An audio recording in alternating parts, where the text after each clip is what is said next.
Bonjour mesdames et messieurs, vous êtes branchés sur le Sarania TV. Bienvenue à votre magazine d'actualité Kinshasa s'exprime. C'est avec un grand plaisir que je retrouve sur ce plateau pour vous présenter cette magazine. Sur ce plateau, je reçois M. François Béa. Il est juriste de formation à l'Université libre de Kinshasa. On se retrouve après quelques minutes. Merci. Bonjour M. Rosaire Béa. Bonjour Joël. C'est avec un grand plaisir que je vous retrouve sur ce plateau. Merci. Monsieur Rosaire, l'actualité reste toujours dominée sur la nomination du premier président de la CENI. Ça vous inspire à quoi?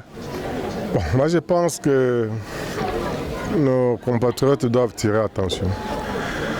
La nomination du président de la CENI, ce n'est pas une nomination. Le président de la CENI doit être voté par la société civile. Et notre société civile est composée des églises et des ONG.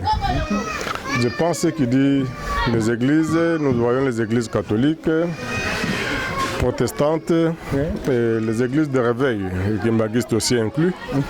Nous pensons que ce sont eux qui ont les prérogatives de voter le président de la CENI. À ce qui me concerne sur la question, j'ai déjà compris que les 6 confessions religieuses ayant déjà voté, je pense qu'ils sont déjà majoritaires. Ce n'est pas une question à discuter ou à vouloir chercher un appui pour que ça puisse être révisé. Mais pourquoi ça bloque jusqu'aujourd'hui? Moi, je pense que je peux dire quelque chose que la plupart de nos compatriotes n'ont jamais maîtrisé. L'Église catholique nous a rendu beaucoup de mauvais services dans ce pays. Si ce pays ne développe pas, n'avance pas dans le vrai sens du mot, c'est toujours l'Église catholique à la base.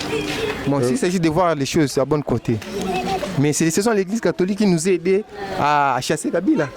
Bon, il est vrai que selon leurs intérêts, l'Église catholique s'appuie. Ce n'est pas l'Église catholique qui a chassé Kabila. L'Église Kabila, c'est la pression populaire qui a fait que Kabila puisse partir. Si eux, avec la contribution de l'Église catholique, non? Je ne pense pas. Pourquoi pas? Quand nous avons fait chasser Mobutu dans ces pays, l'Église catholique était là. Elle a aussi pris les choses en tant qu'Église, comme nous l'appelons parfois, des églises philanthropiques qui ont des membres ou bien des embranchements à l'extérieur pour pouvoir un peu voler cette situation de la population. Alors on ne peut pas l'attribuer, puisque quand la population meurt, l'Église catholique ne meurt pas. Donc on ne peut pas prendre la lutte de la population et l'attribuer à l'Église catholique, c'est impossible. Je pense que nous devons tirer des leçons. L'Église catholique que vous voyez là a été la première à enfoncer ce pays dans le chaos avec le cardinal Maloul. Et c'est lui l'investigateur de la mort de Lumumba, si vous ne l'avez jamais su. Alors, moi je ne peux pas croire que l'Église catholique est venue pour nous faciliter la tâche. Bon, ça va. Merci Papa Rosaire, merci l'état des sièges. Ça fait déjà 3 mois. Mais quels sont vraiment les résultats sur le terrain? L'état de siège, c'est une bonne question.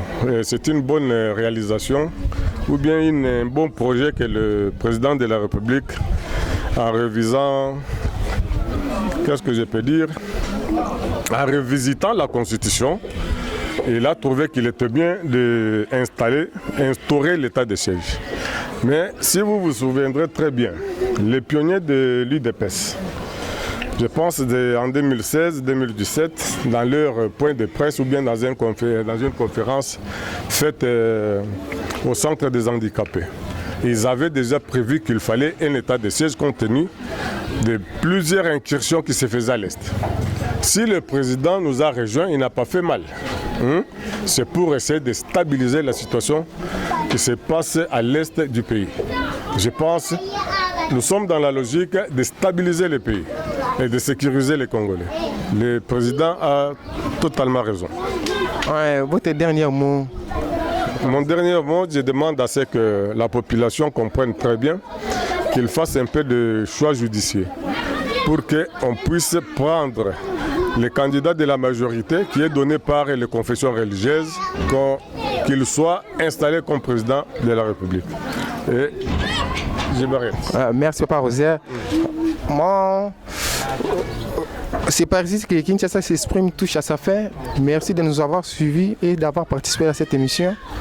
Restez toujours branchés sur votre chaîne. Quant à moi, je vous retrouve prochainement. Bye. Bonne évasion sur nos antennes. Merci.